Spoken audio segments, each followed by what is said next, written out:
Pertama, saya akan mengamankan lingkungan, diri sendiri, dan korban. Saya akan mengecek responsiveness dengan cara menekan bahu dan menggoyangkan dengan mantap dan memanggil Pak, Pak, Pak. Jika pasien merintih atau bergerak, saya akan menanyakan apa yang bisa saya bantu. Jika tidak ada respon, saya akan mulai untuk mengecek airway, breathing, dan sirkulasi. Kemudian saya akan mulai untuk memanggil bantuan apabila orang tersebut tidak bernafas atau nafasnya terengah-engah. Saya akan menelpon 118, kemudian meminta bantuan untuk mendapatkan AED. Halo, saya Dr. Faye dan saya membutuhkan ambulans segera. Ada seorang pasien sedang tidak sadarkan diri, jumlahnya 1 orang, kemudian lokasinya di Universitas Ciputra, bisa dihubungi pada saya di 0123455678, butuh ambulans segera.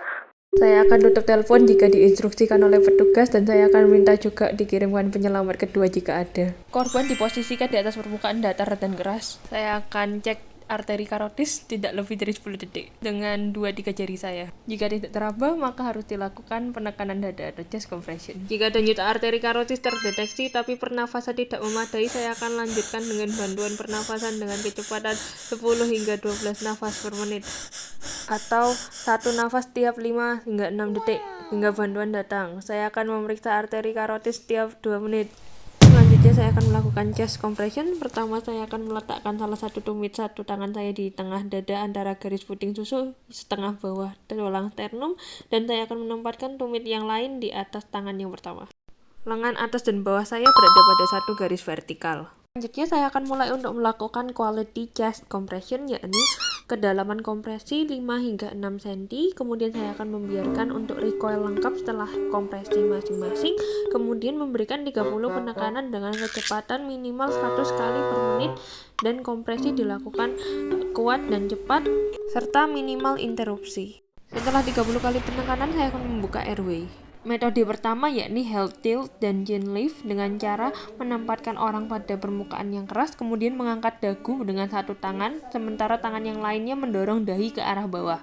Dilakukan untuk menyejajarkan struktur jalan nafas. Cara kedua adalah menggunakan metode jaw thrust, yakni dengan meletakkan kedua tangan pada masing-masing sisi rahang dan mengangkat sehingga rahang berpindah ke depan dan membuka jalan nafas. Kemudian untuk breathing, jika korban tidak bernafas maka memberikan bantuan nafas menggunakan face mask dan letakkan di atas mulut korban, kemudian pegang jalan nafas terbuka dan jepit hidung tertutup dengan jari pemeriksa. Berikan 2 nafas bantuan masing-masing 1 detik dengan volume cukup hingga membuat dada naik.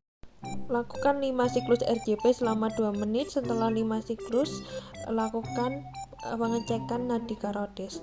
Bila belum ditemukan nadi, maka lanjutkan 5 siklus lain berikutnya dan begitu seterusnya. RJP dilakukan dengan memberikan 30 penekanan, diikuti 2 nafas sampai AED tiba.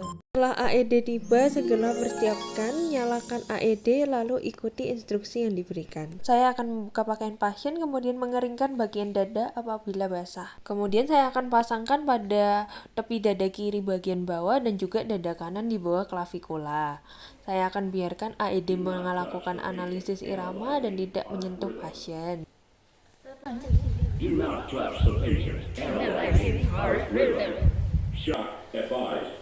Analisis irama shockable, maka AED akan menginstruksikan untuk shock.